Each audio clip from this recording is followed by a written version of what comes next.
Bismillahirrahmanirrahim. Okay, we're back. We're doing a in context now on the collapse or hopefully the potential collapse of the Syrian regime.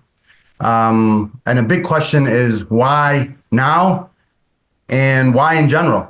And I think we should start with a little mini history lesson. Therefore, we can understand the actors and players and see this as one large 60-year context, 60-year demise, not simply a recent event. Would you agree? So let's start. Ba'ath came to power in March of 1963 in a coup. They established a reign of terror that hasn't been seen in Syria in the past about 30 years at that point. That terror progressed to the point of outright massacres in 82. And it has been there for the last 42 years. So what we're seeing is the end of one of the ugliest regimes on earth. This is on par with Saddam's Iraq and North Korea's Kim dynasty. It's on par with that. So let's be very clear about that. When the Islamic State collapsed in 1918, that was 106 years ago. Out of these 106 years, the area today called the nation-state of Syria saw French occupation, colonial occupation, direct occupation from 1920 to 1946. So a wobbly nation-state from this point on to 1963, with an intermission of a so-called union with Nasser's Egypt. And then so the Ba'ath reign of terror since then. I'd want us to go look back at the intermission between the explicit colonial rule of France and the implicit colonial rule of the British, the English, and the Americans under Ba'ath. In between, there was a wobbly nation state. One fundamental reason for this wobbly state is it never had a character, an identifiable character, because this is essentially coupling of pieces that are not naturally and historically continuous. Halab has always been part of Al Jazeera, the area between Dijla and Furat. Its economic and traditional relations are with Mosul in Iraq. It just happened that the English and the French decided to break them into two pieces. That doesn't sit very well. Damascus is naturally part of what is historically known as Lower Syria, and its economic links and human relations are with the areas that are now known as Jordan, Lebanon, but so-called Saudi Arabia. As a result, during the later colonial era in the late 30s, 40s, and throughout the 50s, what was happening in Syria was you had two gangs of the corrupt elite in Halab and the corrupt elite in Damascus fighting over political power, with the corrupt elite in Halab supported by the colonial English regime in Iraq, and the corrupt elite in Damascus supported by the colonial English regimes in Jordan and Saudi Arabia. And as a result, you had a 1 month governments and 1 month presidents, and presidents who are taken out of their houses to be executed at 12 midnight and the like. It was a lot of quote unquote fun, but at least it was limited to the moneyed and corrupt elite fighting it out. But when Ba'ath came over, the quote unquote fun devolved to everyone, and it became really a scary example of how much misery and degradation can take over everyone. So this is what you're looking at. So it's natural that something like this is unnatural. You have a small reign of minorities that degenerated into a small reign of a single minority that degenerated into the reign of a deeply corrupt few families within a minority. That, even on a Machiavellian, secularist, capitalist standard, even on a colonial standard, that is not sustainable. Mm-hmm. So the only way that was sustained is through other powers finding their interest in maintaining this order. What we're seeing right now is over the last few years, the balance of power of these external forces has changed in Syria. So Russia, which entered Syria as a colonial investment project to support its investments in Africa and to support the regime that is preferred by the US in Syria, where it could not support it directly. So Russia came in to support it, is now in a drained state. This kind of side projects is not very important to it. It's focusing, yes, indeed, on Ukraine and Africa, but Syria is an out of the way investment. So it's not very willing to invest more into it. It is possible that there has been some agreement between Turkey and Russia on that, although that remains to be seen. On the other hand, Iran has been degraded, or it's the tools of exercising power of Iran, both in Syria and Lebanon, have been degraded significantly in the last 2 years. And as a result, the balance of power in Syria shifted. So Turkey hasn't seen a change in its own power. The other competitors have shifted. The US has always been playing behind the scenes, meaning not willing to invest directly into the mess. So what we're seeing actually is an expression of this change in balance, that the Turkish-supported actors are expanding at the expense of the Russian and Iranian-supported actors. Now, what turns out is the Iranian, Russian-supported actors, that is the so-called Syrian nation state, are in so hollowed a situation that the whole thing came down, and actually it doesn't appear that anyone expected that. That is my attempt to give a very rough sketch. Joseph. Assalamu alaikum, everybody.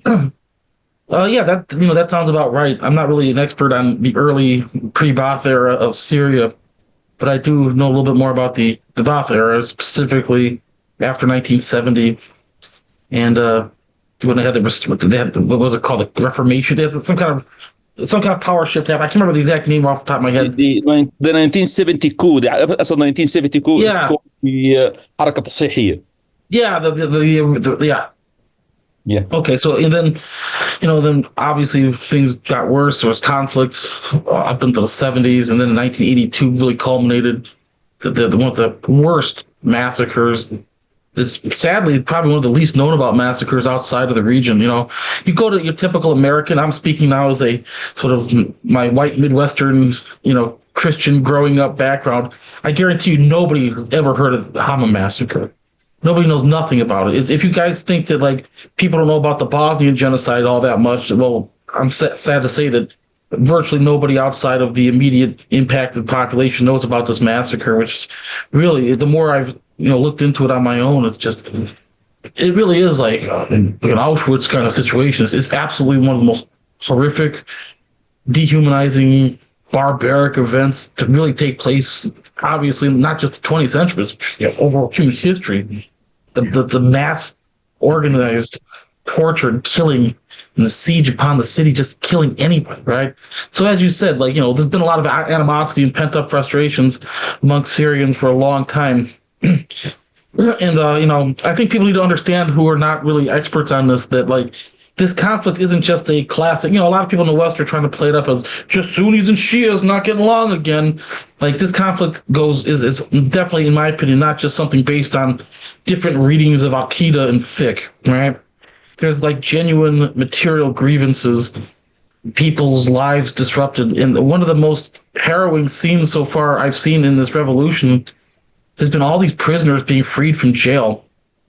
Some of these people have been in jail for 40 years, and they're finally getting out, and their families are still like, it really is just amazing to see. It's wonderful, but awful at the same time.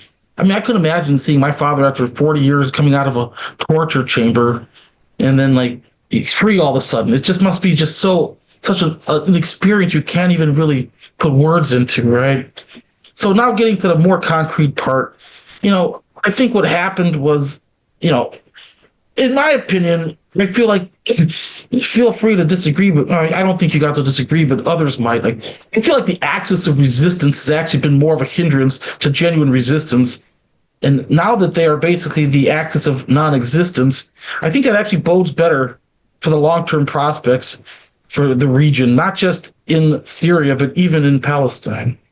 I feel like there was so much obvious double meaning, obvious ill intent, Iranian colonial ambition, whatever the Russians are doing, Assad. I never saw how this would be a liberating force for the region.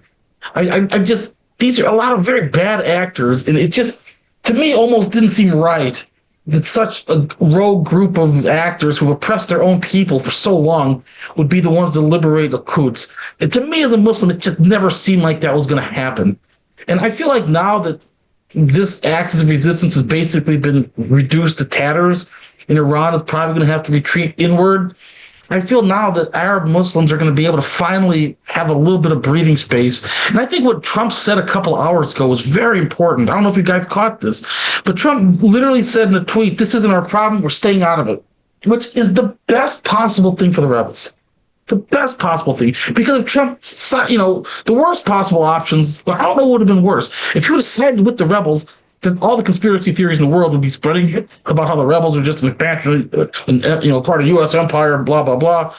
And if they did collaborate, there would be some very, very heavy expectations on the rebels to do what the Americans said. On the other hand, it would be also catastrophic if Trump ended up siding with Assad or coming up with some plan to partition the country into 3 different regions or something whatever plan that Israel's talking about. But Trump made it clear he wants nothing to do with this, which is, inshallah, he keeps his word. Because if he does, I think that bodes the best for the rebel cause. Having the Americans out of the situation as much as possible is the best case scenario. And I think Iran is really going through a major crisis right now. And if my understanding of the Iranian regime, is that the regime's number one priority is its own self-survival. And I think that even their leaders now have to realize that they better turn their focus inward, and they better start working on that nuclear bomb or whatever project they have to defend themselves at home, because I think that even they recognize that their Hezbollah umbrella is no longer functional, and it's not coming back. Can we focus on, I think, because the second question Brother Danny was speaking about, like, why now, right? Because, the revolution started in 2010, around that time, 2011. Yeah. And there were many attempts to do what's happening now. Does this have to do with Gaza? Does it have to do with other parts of the Muslim world? Okay. So sure. why do you think this is happening now? But I think there's a confluence of the absolute destruction of Hezbollah in Lebanon, and I think that what I've been reading, this has been sort of in the works for months. This isn't something that just happened overnight. Turkey has been working on this plan with these rebel groups for months now. And I think that Turkey finally sort of saw a moment to, they made every effort they could to get Assad to do what they sort of wanted. And Turkey finally said, okay, done, time is now. And I think that, in my opinion, I don't think they did this just blindly and got lucky. I really think that they probably have been scouting the situation very closely. And it's obvious that the rebels are far more sophisticated. They have more sophisticated military software. They're more professionally organized. And I think that this is, not something that just happened randomly. And I think the timing, it all just sort of worked out this way, and this was the best time to do it. Get it done before Trump comes back to power, because let's be honest, Trump comes back, you don't know exactly what he's going to do, but we do know that Biden is basically a lame duck president. Russia's right now really bogged down in Ukraine, so the timing seemed very fortuitous for this to happen, like right around now. Joseph brought a good point that I always miss. This will have significant repercussions in Iran, meaning the economy of Iran is not in a great place. This is a loss of many tens of billions of investment in a colonial project. I will call it what it is, colonial project of the Iranian nation state. The axis of resistance was never an actual political project. It was a political dressing of the instruments of exercising or projecting power of the Iranian nation state. So to give it more weight or credence than this is wrong. One last point on this. Iran is not leaving Iraq anytime soon. Not just because Iran sees this as a way to project power and exercise influence, but also because the US needs it in there. So what we have in Iraq is a US colony that is being enforced and managed by Iran-supported actors. The units of the Syrian army fleeing the revolution have, as of a few hours ago, entered into the American colony of Iraq and were welcomed into the American colony of Iraq. These are not individuals fleeing, these are military units with their arms, 2,000 of them. So the Iraq colony of the US has accepted several significant military units fleeing the revolution. This is reminiscent of the end of the American colony of Afghanistan. What we're seeing is the collapse of a colonial order in Syria. Just like the other guys fled to Uzbekistan and Iran, these guys are fleeing now to the American colony of Iraq. So let's be very clear what's happening there. Now, it is not true I don't buy Trump's claim that we're hands off. Actually, what Trump is really saying is we're explicitly hands off. So we're not going to participate militarily. However, Turkey at the end of the day want to do business with the US, so it would want to be within acceptable limits to the US. And the two major revolutionary forces fighting, the HTS and the Syrian National Army, are Turkey-backed. HTS is less explicitly Turkey-backed.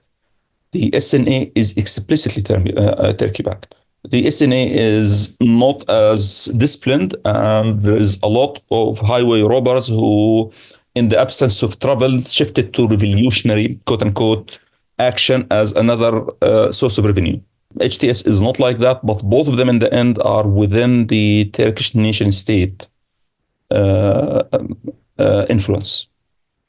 Right now, actually, the forces that are closest to Damascus are the Free Syria Army, which is nothing but a colonial scout for the American bases in the Syrian desert. These guys have received finally yesterday permission from their American paymasters to move. So they moved and they are pretty close to Damascus right now, northern Damascus.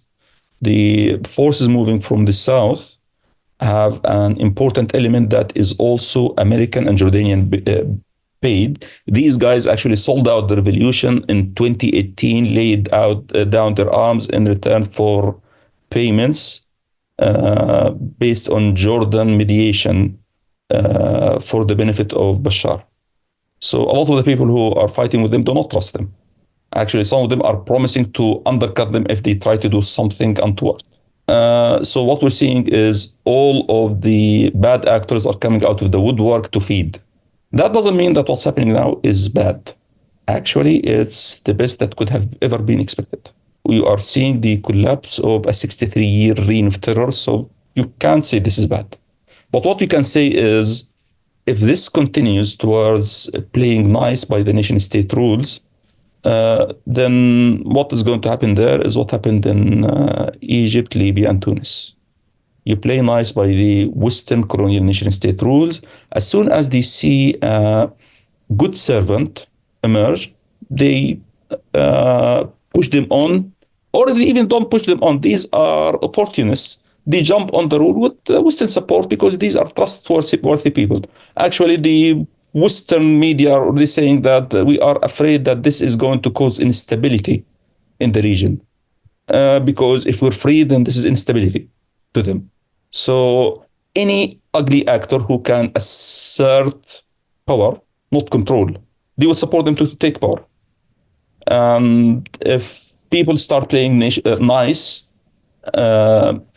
in the coming years, then they are setting themselves to a repeat of what we have seen after the Arab Spring. Actually, people will have a strong urge to do that. And that's why they are right now giving signals of playing nice, because this is a state in disarray. It would need a lot of help. It would need a lot of support. So they have reasons to want to play nice. But on the other hand, if you play nice, you just give them your neck. That is a very dangerous path to maneuver, but that's life in a colonial order. I think I was going to once again go back to the Iran question, and I just think that this is so damaging politically for them on so many different fronts that we can't underestimate that. I really do believe this poses a genuine existential threat to the actual Iranian regime. I mean, people right now are watching these Fatimiyun and Zainabiyun fighters being just like left behind. And I saw videos of some of these guys literally barricade themselves in the shrines, like we're just waiting to basically be captured and whatever happens to them next. Like, that cannot bode well. A lot of these young men, uneducated, poor, coming from Afghanistan and Pakistan, often a lot of these Afghan men are coming under the premises that they'll get citizenship in Iran if they serve for a certain amount of time. And they're just being literally left for dead. And I just think that that's going to get back to the people in Afghanistan and Pakistan, the Shia who were on board with this project, and it's going to be just absolutely detrimental. And I think that the discontent in Iran is going to be palpable, and it's interesting to see the way they've actually modified. I've been following Iranian sources a little bit, and like the news coverage used to call them takfiri, they're the takfiri groups in Syria, and now they're referring to them as the armed rebels. Which indicates that Iran, and this is on state TV. This is that mirrors Arab media state TVs as well. This is Iranian state TV I'm talking about. No, I'm saying the language also has seen change in Arab Saudi media state TVs. Specifically in Iran, it's really interesting because the Takfiri terrorists is the term they've been going with for the last 10 years, and now for it to change overnight means Iran is also getting ready to play ball with a new sheriff in town.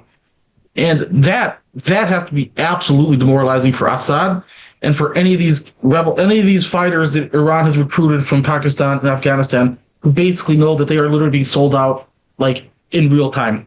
If you look at Deir ez-Zor yesterday, you would see a bit more nuance than this. So Iran executed an orderly withdrawal from Deir ez-Zor. They disbanded the locally recruited forces, sent the Iraqi militias back to Iraq, sent the Afghan militia east to Homs and supposedly through Homs to Damascus. And these are the people you're talking about as being left. But that was an orderly withdrawal yesterday. And they turned over the area to the US-sponsored Ojlan cultists in a handover process, an organized handover process. So there was an agreement with Russian sponsorship and US consent to hand over these areas to the Ojlan cultists. No, I'm saying that, yes, I know what you're talking about, that region is in the Kurdish area, but I'm talking about Damascus. There's still fighters, there's still defenders of the shrines or whatever that are stuck there, and I do not see Iran getting those people out. Yeah, but my point is there's a distinction between different assets. So even in Deir ez-Zor, the Iraqi militias were sent home through the borders. The Afghan militia was sent east to Damascus. So there's a distinction. You see my point? Yeah, I understand your point. The Iranian junior partnership in Iraq is continuing for the foreseeable future. I believe that. I don't think Iran's going to completely give up all of its colonies, but I do think that we're starting to see Iran's cutting some of its losses and sacrificing what needs to be sacrificed, and that that doesn't bode well at all for projection of power. And it's just going to be very interesting to see what the aftermath of this is for the entire axis of resistance concept, because it really, unless you're just totally ideologically blind and dogmatic, you can't deny it's been a total disaster and a failure on every single possible front. I can't even what possible victory have they achieved? Resistance, this is nonsense. They've had 5 of their last leaders executed. Hezbollah stopped the Israeli invasion of Lebanon in its tracks. Israel in I'm talking about now, though. I'm talking about that's did they really though? They did. They did. But at the same time, I think there's things behind the scenes. Israel couldn't do what it did in 2006 even. Correct. On the ground militarily, yes, but Israel could have still continued to bomb Beirut continuously without. But that's also what they did in 2006. So what the fact is, they managed to contain Israel effectively. So Israel all what it could do is occupy a thin border strip. That's all they could do. Last time they were in more than 20 kilometers. It's still looking at the bigger picture, though. The bigger picture and what Hezbollah's larger goals are. Is this really something we would call a victory? Okay, they avoided getting completely invaded. It's because of their own tactical stupidness. It's their own tactical indecision that led them to this position in the first place. I don't see how that can be construed as somehow success. I just don't. They believe the U.S. assurances that this is not going to expand. Both Hezbollah and Iran believe U.S. assurances that we don't want this to expand. This is not going to expand. So as a result, they limited their action. It turns out that the U.S. was not sincere to the people who are doing business with it. People should expect that. You have a scenario now where if the regime actually falls, as it's heading in that direction, the aftermath is unknown. But one thing is known is you basically described 4 different power players now vying for power, not control. You said, quote, power, not control. What do you mean by that? All powers are going to be vying for control or a piece of control or some sort of an arrangement. The U.S. model, as I said, is a federated state. Russia's interests are in maintaining some sort of military presence in the coast, but even that may not be guaranteed, and they may not be very insistent on it. Iran was not. I don't believe Iran was part of the deal. If there was ever a deal between Turkey and Russia, Iran was not part of this deal. So it's a net loser in this. Turkey would want to have influence. In the end, it would want to carry favor with the US. So whatever happens would be to US liking. All the bad actors in the region would like to have a stack because they can trade on this with the US and with others. So we'd have a lot of serious political activity going on.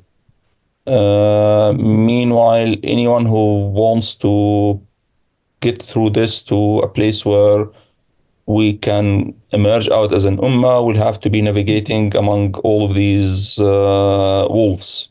And all of them are really nasty, and they will actually try to outbid people in being more revolutionary. And all the corrupt bad actors will come out now and say, we have always been in the front. We are the greatest. We liberated the Damascus. That's why they are at the front. Actually, the people closest to Damascus right now are the bad actors. Because they want to get in at the front and say, we did it. We deserve the glory.